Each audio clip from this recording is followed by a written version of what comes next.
Esto es una audiolectura, la pueden dejar de fondo mientras realizan otras actividades. Esto es La leyenda de Ailur, un relato original, capítulo 27, El mazo del herrero. Brunco notó enseguida que le faltaba un yunque, pero no se enojó, le tenía simpatía a su extraño ladrón. Regan le contó luego que Tormo había vuelto al lago, y más o menos sumó una cosa con otra.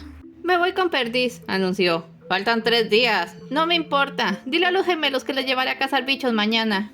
La vio marchar, desalentado. Regan estaba enojada con su padre por un incidente relacionado con un niño de la aldea el día anterior, y él no había podido entender las cosas como para resolver algo. No le gustaba verla enfadada. Aunque se parecía más a su padre cuando se enfadaba, en realidad le recordaba muchísimo a su hermana. Uno que no lo conociera podría tomar a Brunco como la clase de sujeto que puede empezar y ganar una pelea de bar solo porque se aburre, pero era todo lo opuesto.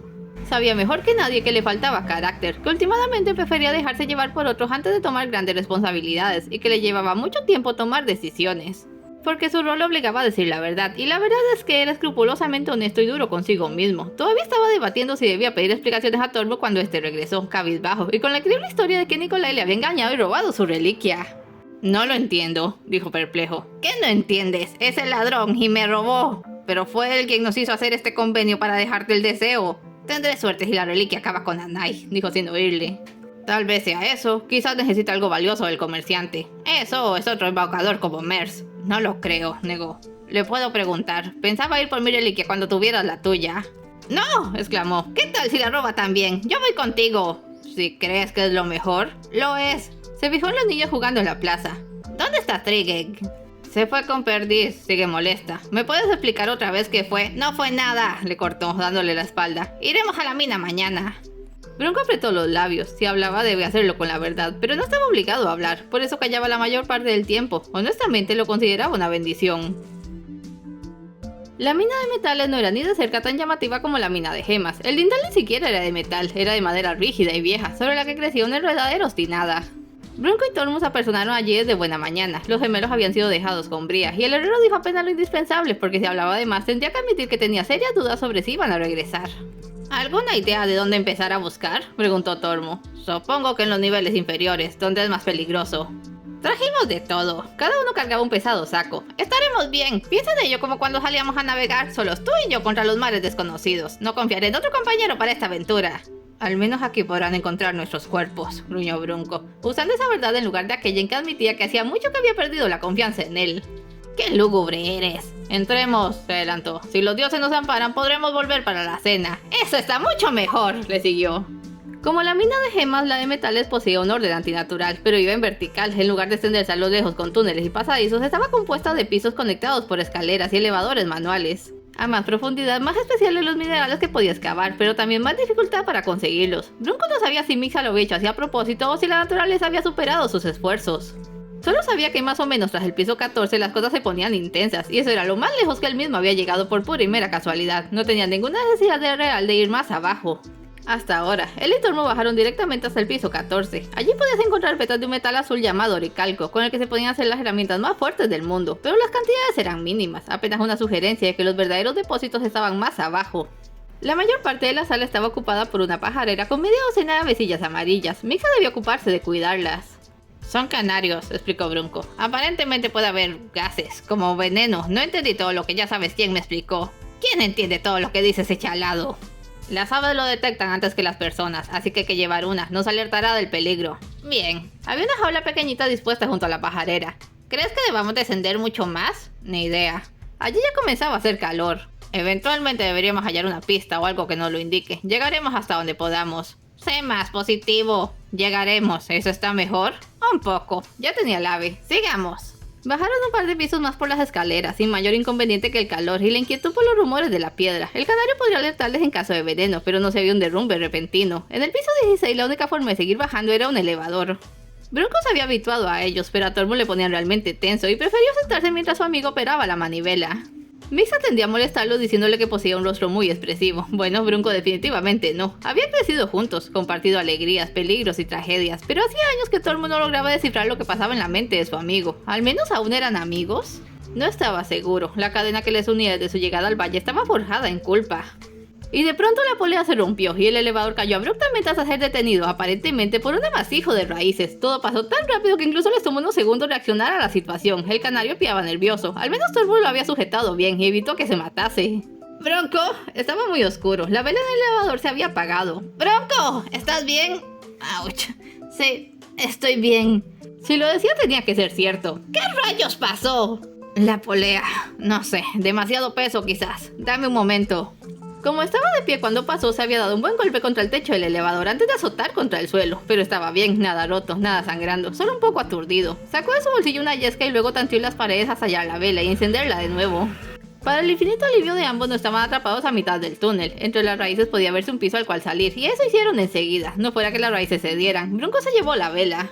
¿En qué piso estamos?, preguntó Tormo. Déjame buscar. Paseó la vela alrededor. Estaba en un pasillo pedregoso, y no había brillos en las paredes que delatasen vetas de algún tipo. Se detuvo ante un letrerito. 23. ¿Tanto? Miró el elevador. Aún sin ello las raíces crujían, tirantes. Miró al otro lado del pasillo. Solo hay un camino. Solo uno. Y continuaron. El calor era sofocante, y Tormo iba echándole salpicones de agua al canario para que aguantara. En cuanto a ello, lo más sensato sería racionar hasta saber cómo salir de allí. Comenzaba a sentirse realmente angustiado. Ir allí había sido una mala idea, su mala idea, para evadir sus propios problemas. ¿Y si no podían salir? ¿Y si morían allí? ¿Qué iba a hacer de los gemelos entonces? ¿De su hija? ¿De su hijo?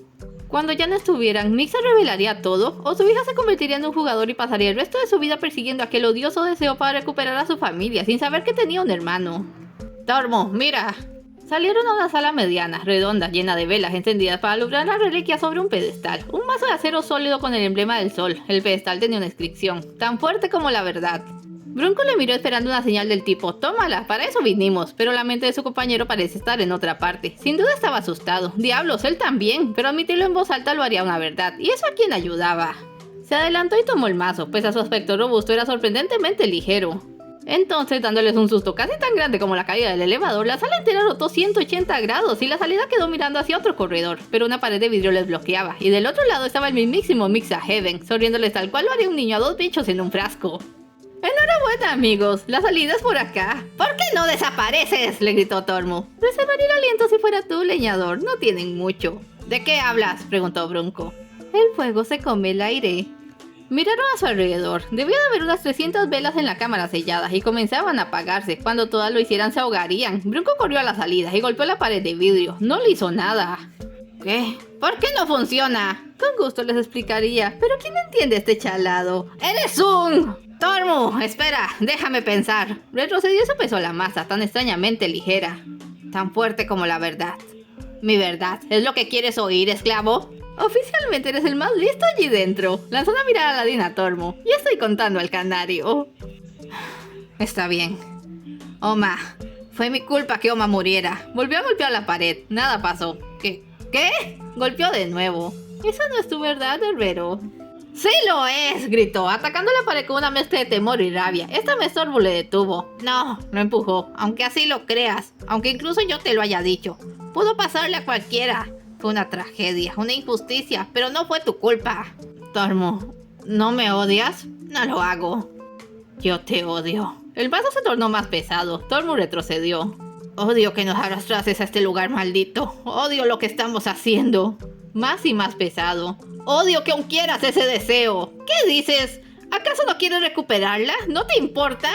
¡No te atrevas!, le apuntó amenazador. Era mi hermana, mi sangre, y la extraño cada día. Pero ya pasaron 13 años. 13 años, Tormo, y no es correcto. No está bien. Más pesado. Quiero que la dejemos descansar y sigamos adelante. ¿No es también lo que Oma hubiera querido? Ahora el mazo se sentía perfectamente balanceado en su mano. Bastó un toque y la pared se hizo añicos. Mixa realizó una reverencia y les dejó pasar. Lo interesante aquí, se dijo Mix a sí mismo, es que entendí todo de lo que hablaron. Al final del nuevo corredor había otro elevador que les llevó directamente al piso superior. Ninguno dijo nada en todo el trayecto de salida y de vuelta a la villa. Apenas podían mirarse uno al otro realmente. Tormo padeció una tormenta interna. Estaba triste, estaba enfadado, estaba herido. En cuanto a Bronco, de haber tenido que adivinar, solo hubiera podido decir que estaba terriblemente cansado. ¿Piensas quedártelo?, dijo de pronto. ¿Eh? ¿El canario? ¿Te lo vas a quedar? ¡Ah! No se había dado cuenta de que aún lo tenía. Bueno, se lo puedo dar a Trigen. Seguro le gusta. No puedo seguir con esto. Tormo, lo que sea que vayas a hacer con el deseo, con tu vida, déjame fuera, ya no puedo. Bronco. Del revoltijo de emociones en su pecho, lo primero que salió, porque era lo primero que siempre salía, fue el enfado. ¿Por qué, Le extrañas, le extraño. Todo lo que quiero es que esté de regreso, que conozca a Trigun y las cosas vuelvan a ser como antes. ¿Como antes? Lo miró desolado. 13 años, Tormo. Oma ya se perdió toda la infancia de Trigun. ¿Cómo crees que le siente eso? ¿Cómo crees que se sienta cuando viendo lo que hicimos, lo que sacrificamos por ella? Hay razones por las que los muertos no deberían regresar. ¿Tienes idea de las pesadillas que tengo? ¿De cuántas veces le he visto como un espíritu atormentado al que no dejamos en paz? No tenía idea. ¿Cómo ibas a tenerla? No hay forma de que las cosas vuelvan a ser como antes. No, quizás de otra manera. El deseo puede hacer lo que sea, ¿no es verdad? Entonces, abrió mucho los ojos, como alucinado de no haberlo pensado antes. ¿Por qué no retroceder? ¿Retroceder? Puedo desear que ella no muriera aquel día, y entonces nada de esto habría pasado. Tendríamos la vida correcta. ¿No es una gran idea? Acto seguido le tumbaron de un puñetazo. ¡Papá! Los gemelos que como siempre jugaban en la plaza les habían visto. ¿Por qué le pegaste al tío Tormo, papá? Él sabe por qué.